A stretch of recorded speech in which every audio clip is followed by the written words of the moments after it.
What's going on, everybody? This is Over the Ropes. I'm Tyler. I'm Cortland. What's going on? What is going on? Long weekend of wrestling this week. One of the longest weekends of my life. And we have your Worlds Collide reaction. We do. Yeah, we were going to do SmackDown, but honestly, after looking at the notes, there really wasn't much to talk about. Seth beat up everybody. Like, that was really, Yeah. Pretty much he said he was the future of the company and he was going to run the company. Beyond that, I think one of the cooler things from the show is Pierce and all this announcing King and Queen of the Ring. Mm-hmm. The Fatal 4 ways to qualify, culminating at Night of Champions. Winners get their title shots at SummerSlam. Those are the big ones. Other than that, it's pretty much people who are fighting at Money in the Bank kind of facing off. I missed they said Fatal 4 Ways. I thought they were going to be triple threats to. Yeah, they're all Fatal 4 ways, which is cool. Mm-hmm. Aleister Black had some beef with LA Knight for beating. He pretty much was like, "You picked up the pieces of what I did."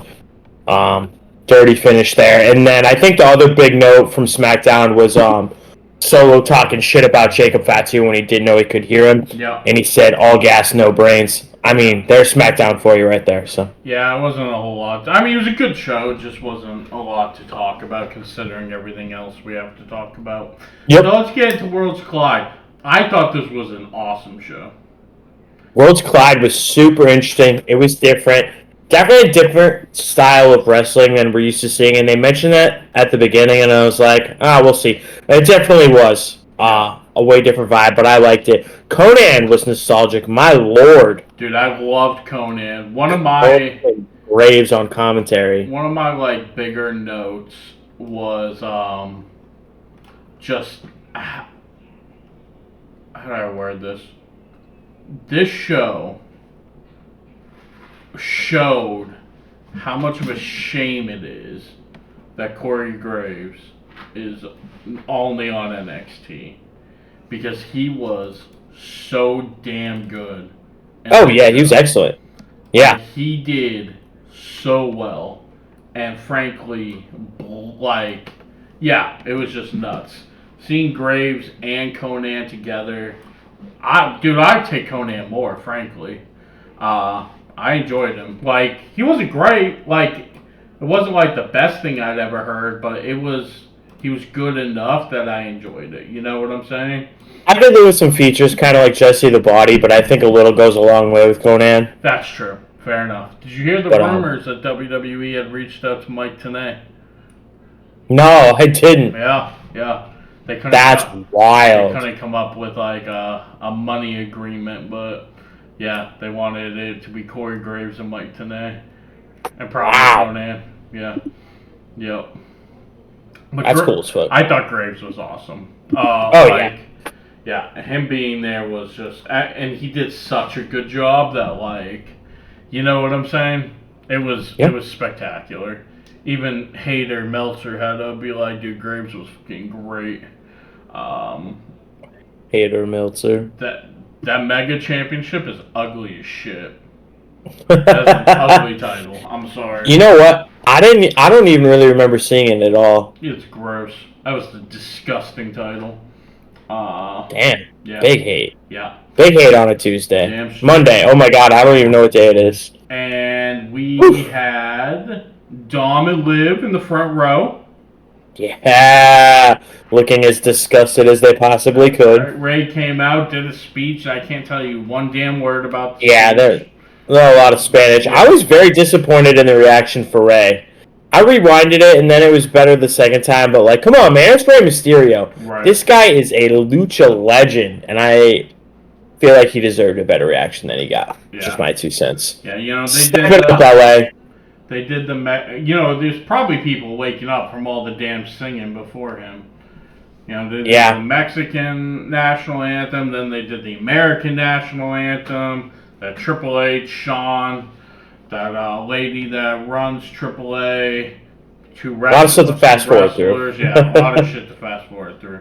I'm just not an anthem person. Like, I get it, and country pride and all that, but, like, I'm like, let's just speed this shit up. Like, so we get the first match: Mr. Iguana, Aerostar, and Octagon Jr. versus Lince Dorado, Dragon Lee, and Cruz del Toro.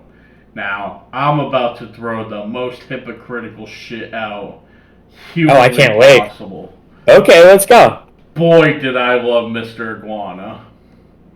Yeah. I hate the indie bullshit that AEW does on times with shit like that. You know what I'm saying? Are you like not a Danhausen guy? Well, I don't mind Danhausen. I love Danhausen.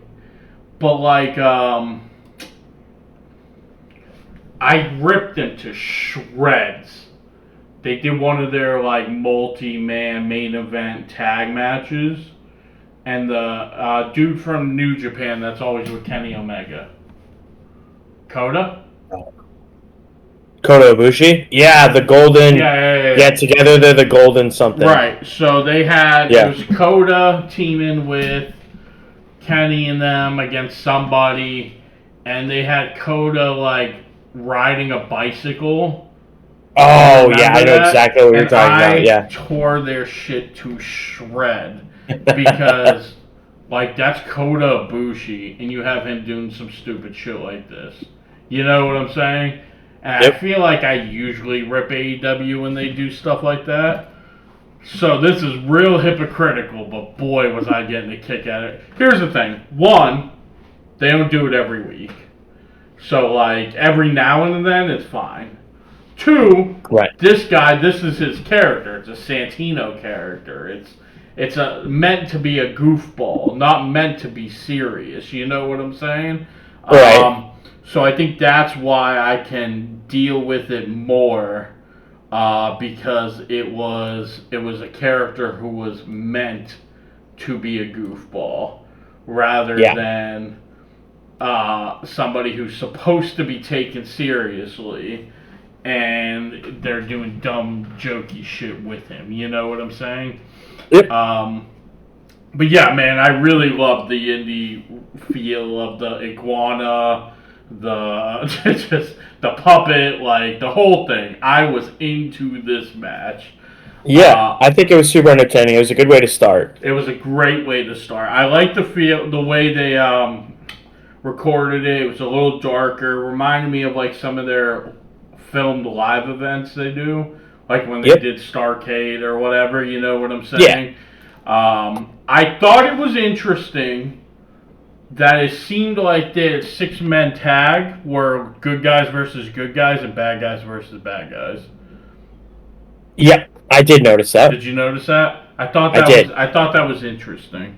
Because the 3 AAA guys all were obviously baby faces. Right, and then like at least 2 of the 3 and the other one are obviously heels. I couldn't tell with Dr. Wagner Jr. I don't know about Wagner, but the other 2. Right. Yeah. But man, yeah, I was into this match. I liked Aerostar's look. I liked the it's a cool attire. Yeah, I liked the blue lights around his arms and his legs and stuff. Frankly, funny considering what happens next. Octagon Jr. is the one that I was like, hey, he's fine. Like, you know, he just mass wrestler. There's nothing really splashy about him either way. I was shocked with how well Cruz del Toro handled himself in this match. Yeah, man, Cruz got a big run, and Graves made a point. Was it Graves or was it Conan? It might have been Conan. But they really harped on how good Cruz del Toro looked. Yeah. And it kind of made you go like, damn, this guy's just wasting away in the WWE locker room. It was a big showing for him, but it really makes me wish that Joaquin Wilde was healthy for this, because you want to talk about bouncy, that kid's bouncy too. Yeah. And let's face it, that whole team, Lince Dorado was kind of the weak link. Like, he probably would have been better in there. You know, he kept doing the whole, like, cat thing, which, like, he was trying to go toe-to-toe with Mr. Iguana and the whole indie jokey thing. And, like, I liked when he beat up the puppet, but other than that, I was like, okay, you've done the, like, licking yourself thing more than enough in this match. So Octagon Jr. hits a backflip fallaway slam from the turnbuckle on Dorado, and Octagon Jr., Aerostar, and Mr. Iguana win. After the match, Dom grabs the mic, starts cutting down Ray, saying that everyone forgot he's a deadbeat, talking about how he's champion.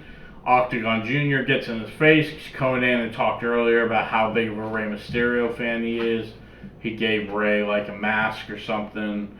And Dom shoves Octagon. Octagon pulls him over the barricade. They start brawling. And Dom challenges Octagon Jr. to an IC title match at Money in the Bank. Shocked me. It was not on my bingo card at all. Shocked. Yeah. I mean, I was down though. I was like, hell yeah, let's do it. Yeah. Like, he gave us another match.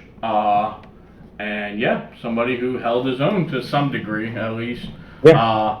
So yeah, no, I was into it. The first match really set the tone and the mood. That was a great choice for an opener. And yeah. I think Mr. Iguana probably got over more than anyone from this pay-per-view. That dude probably got a lot of Instagram followers over the weekend. Super entertaining. And it was pretty instant gratification because they ended up panning to him during Money in the Bank, and that place erupted. So good for him. Yeah, there's already reports that NXT was going to want him on NXT and all kinds of shit. So Really? Yeah. That's wild. Mean, nobody did a better justice for themselves than him. Yeah. Like, yeah, that dude definitely made a name this weekend. Vikingo, everybody kind of knows what to expect, at least the people that are indie wrestling fans. And kind of same with like Laredo Kid and Dr. Wagner. They've been they've been on TNA plenty. So it was I think he of all people really shined and made a name for himself from this show. Yeah, I definitely agree. After this, we get another tag match. We get Chic Tormenta and Dalise versus Stephanie Vaquer and Lola Vice. And I think most people kind of knew where this one was headed. Oh, yeah. Stephanie Vaquer is just red hot right now. Match was fine, was what it was. Vaquer and Lola Vice hitting the Devil's Kiss in stereo. I think Booker T probably would have had a heart attack at ringside had he been calling the match. Yeah, he would have been gasping. Stephanie ends up getting the win, hitting the SVB. And Stephanie and Lola get the win. I don't think anyone was really surprised. It was what it was. It was fine. Mm-hmm. Yeah, the babyfaces get the win, and WWE ties the night at 1-1. Yep. I looked up while I was watching the show the matches that they have scheduled for Triple Mania, because that's in August, and Dalise is in a triple threat for their women's title. So they already have matches announced for it? Yeah, they have wow. They have a couple. Oh wow. Yep. So I thought that was pretty interesting. That they have one of the women that's wrestling for their women's title in a match that she lost, but still eyes on their people. Yeah, I mean, they both have a lot of history with Stephanie. Yeah, that's what they said. Yep. Yeah. So then you get Gable interview. He says Mexico's a second home. Talks about how that made me laugh so hard. Mexican fans love him, even though the wrestlers don't. Yeah. And he's just so full of crap. Oh my god. He's something else, Yep. Oh, so interesting. The girl who did the interview for Stephanie and Lola, that was Finn's wife. That Finn's wife? Yeah. Yeah. Yep. Cool as heck. I didn't know that until I looked online and saw other people saying it. Yeah. I was like, oh shit. Super neat. Yeah, that was cool. So then we get our second six-man tag of the night, Legata del Fantasma versus Alejandro del Dr. Wagner Jr., Psycho Clown, and Pagano. Pagano and Some Psycho. scary looking dudes. Yeah, and you could tell that they're more like seem more like hardcore, like Oh, definitely. GCW kind of wrestlers, like Pagano especially. right. I mean, Psycho Clown had some decent moments in the match, but yeah, Pagano really stuck out as like, oh boy. But the match was still good. Yeah. Super fast paced. These guys were relentless all Yeah, match long, inside and outside of the ring. I thought it was interesting that Legado wins. Santos ends up hitting the Super Rana and then running knee, the Phantom Driver to get the win. Do you remember who he pinned? Wagner, wasn't it? Was it? Okay. Yeah. I don't know these Mexican stars, if they wrestled in CMLL or AAA, but Santos was obviously a huge star in Mexico. So like that made sense, but for the storyline, it didn't make a whole lot of sense. Here, talk for a second. Yep. I was a little surprised, not only that they got the win, but that he specifically was the one to get the pin. I thought maybe this would lead to a little dissension within the group, and it had me wondering if maybe Berto was going to get the pin because I felt like he was going to depart from the group. But the match was honestly, I thought, really, really solid. A lot of great action between these guys. Psycho Clown and Pagano scared the shit out of me. I'm terrified of clowns, so. But the match was awesome. I'm excited to see what happens with Legado going forward. After this, we get the North American Championship Fatal 4-Way. By the way, after the third match, that put WWE up 2-1. They made a point of counting throughout the night. This one's a little unfair because there's 3 WWE guys versus 1 representing Mexico. We got Javon Evans versus Laredo Kid versus Ray Phoenix versus Ethan Page, who came in as the champion. Another super solid match. Laredo Kid hit this like destroyer style DDT on Ray Phoenix. I don't know that I've ever seen anything like it. It was fantastic. Ray Phoenix, in my opinion, was a big time star in this match. The guy looked phenomenal. He ends up hitting Ray Phoenix hits a huge super Spanish fly. Ego capitalizes on the situation, hits the Ego edge on him. Javon Evans breaks it up with a frog splash, and that's always such a risky thing to do because you have to, nail the timing on that, and they did.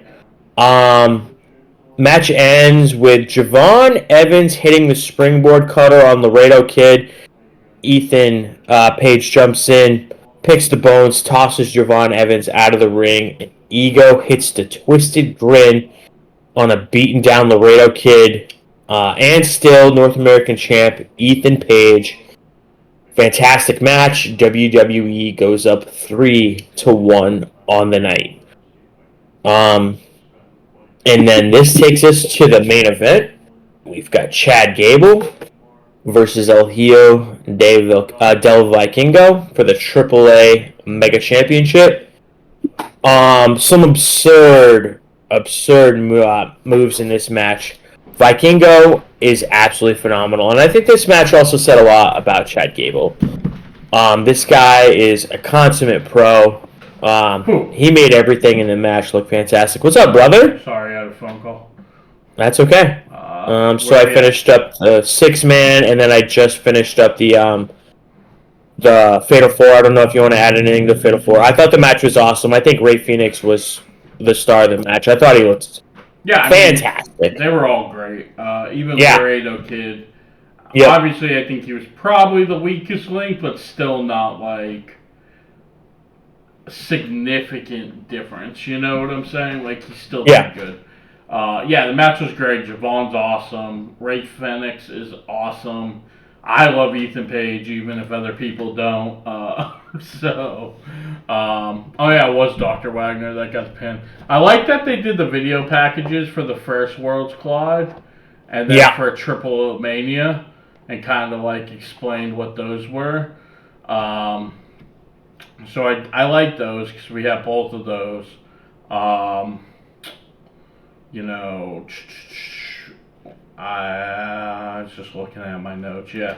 So like, yeah, I mean, the Fatal 4-Way is great. I didn't really think anybody but Ethan Page was gonna win.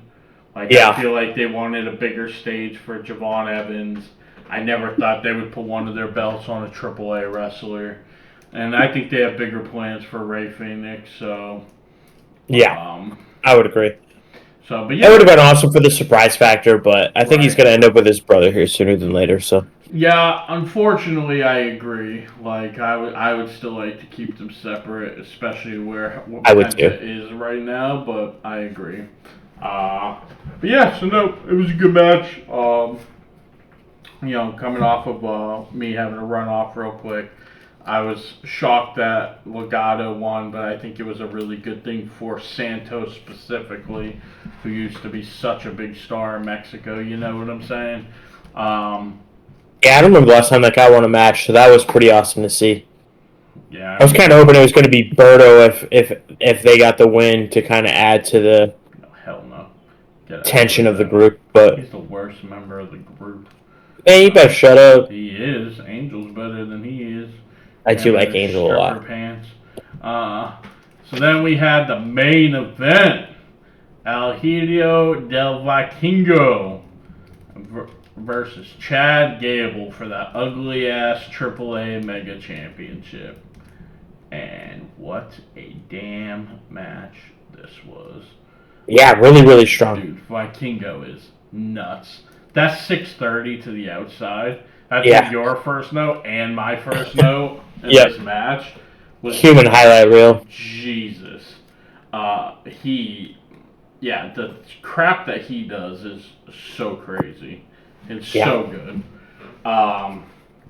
Gable hits that pile driver from the top rope. That was insane. That needs to end a match, though. That's absurd. Yeah. Gable did really well. I have this love-hate thing with Gable. He's definitely not my favorite, but he definitely has his moments, and this was one of them where he really showed out and had a good match with somebody who he's just not. Vikingo is a different animal, Even Penta's sort of, but Penta's so much thicker than Vikingo that I feel like it doesn't even still feel like it's the same style. Oh, excuse me. Bless you. So Vikingo's just a different animal than anybody else they have in the WWE right now, and for Gable to go toe to toe with him was awesome. Gable hits that top rope moonsault through the table, which was just huge. Vikingo ends up hitting the 630 to retain his championship, and Worlds Collide was a excellent show. Yeah, I was a little worried at the end. It looked like Vikingo got banged up. I was real nervous, but word came out that he was fine. So. Yeah, it looked like he might have been a little banged up. So, since this show is kind of quicker, I am gonna announce to you the 4 people that are in these qualifying matches for King. They announced them all already? Oh, they did. Well, the first 2 matches. Okay, cool. So, women's Queen of the Ring qualifying match. Rhea Ripley. This is such a smart match. Versus Liv Morgan. Oh, yeah. Versus Roxanne Perez. Yep. Oh, wow. Versus Kairi Sane. Okay. Yeah. That's pretty excellent. Rhea, Liv, and Roxanne all in this match. That's awesome. Awesome. That's a really good match. Awesome. And then for the men, Sami Zayn. Okay. Dominic Mysterio. Okay. Braun Breaker. All right. And Penta. Okay. Mm-hmm. Interesting combination. Who's your picks? Oh, Lord. And not Liv. Mm-hmm. Not Liv and not Kyrie. hard to pick against Rhea, and she's not involved in a title right now, so I think it's probably a good time for Rhea to win it. I gotta go Rhea. Men's? Man, I don't know. I want Penta to win something that means something, but you also got to think about how this leads to a championship. And I don't think it's going to be Braun because I think Seth's going to be the champion by SummerSlam. So that's awkward. Penta. Storyline wise, Sammy makes the most sense probably. But I would way prefer Penta over anyone else in the match. Yeah, I think it's going to be Rhea and Sammy. So what is there? 2 4-ways for each show? For each side, I think. Or is it? Yeah. That's a good question. Yeah, I think it's 4 fatal 4-ways that lead to 4 singles matches. Oh, no. Right, that's why I'm like, wait, how many fatal 4-ways are there? Hold on, let me look here real quick. Yeah, I think there's 2 for each brand for each gender. Because then I think there's 1 woman versus 1 woman. And then you get the Raw versus SmackDown. And then I think the same thing happens for the men. I think that's how the bracket looked. Night of Champions, King and Queen. Yep, you're right. Yep. Okay, so yeah, so there's gonna be. Oh yeah, and the other thing they announced is going into the single matches, they're cross-brand matches. Oh, really? Yeah. So the winner cool. of this 4-way will face a winner of a SmackDown 4-way. Oh, but then doesn't... I mean, I guess it doesn't have to end up being a Raw versus SmackDown, but I feel like it makes whatever the second match is a little predictable. Not really. But it doesn't have to be. No, it could be 2 Raw wrestlers in the finals. Yeah. Could be 2 SmackDown wrestlers, you know? Cool. Frankly, if anything, they'll probably do 1-1 if that's going to be the case. Like have 2 men's on the Raw and then 2 women on SmackDown or something like that, you know? Yeah. But yeah, so no, I think it's going to be Rhea and Sammy, which I'm not super excited about, but, you know, it is what it is.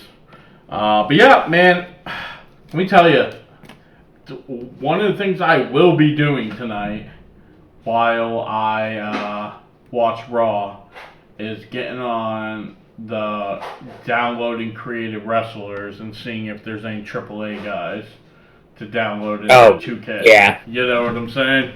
Because Mr. Iguana. Mr. Iguana, Definitely. Aerostar, Wagner Jr., Octagon, like Pagano, all of them. Vikingo, like, bring them to me.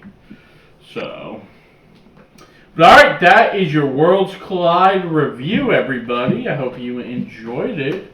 Give us a like, subscribe, follow, hit that notification bell. Give us a comment, let us know. I'm pretty sure I had 2 wrong on this prediction. I got the 2 triple threat wrong. And then I got the other. You mean the 2 6-man tags? 2 6-man tags wrong. I reversed them. And other I than think that, I got the other ones right. I did the same. Yeah, I think we had the exact same picks. So. Damn. 2 wrong, 3 right. But yeah, comment. Let us know what you guys thought of Worlds Collide. Should they do some more AAA ones?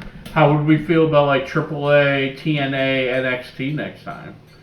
Yeah, you know. I'm ready. All right. Hell yeah, let's do it, you know.